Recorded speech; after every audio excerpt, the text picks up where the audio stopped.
Hey guys, Austin with MeasureSquare here, and our topic for conversation for today is bids worksheets. I'll show you what you can expect from our worksheet and how to make it work for you. To start, users enter a project and click the Create Bid button in the document panel. Then they can select the diagram they want to bid on. MeasureSquare recommends grouping products by trade to keep the bid organized. This feature allows users to put products of the same type into a folder. These folders can be automatically labeled by phase or tab, and would need to be enabled from MeasureSquare 8. Once we have the product data pulled in, we can start making some adjustments and adding custom fields. Let's make a custom field for technical work, and we'll call it Workers' Comp.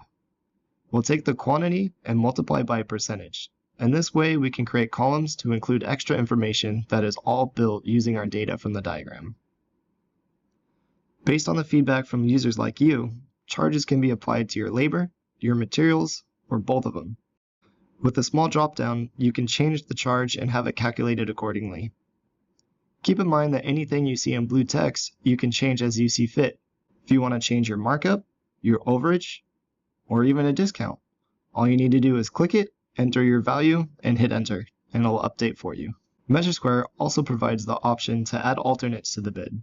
This allows users to include additional options or variations for the client to consider. There is a separate video available on how to add alternates. Users can include photos or extra files in the bid. This can be useful for providing visual references or additional documentation. There is also space for internal notes and care maintenance instructions for the client. Once the bid is complete, users can easily create the purchase order from there. MeasureSquare separates the products by vendor to keep the process organized and efficient.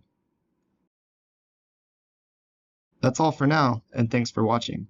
Remember to hit your favorite buttons down below, and I'll see you in the next one.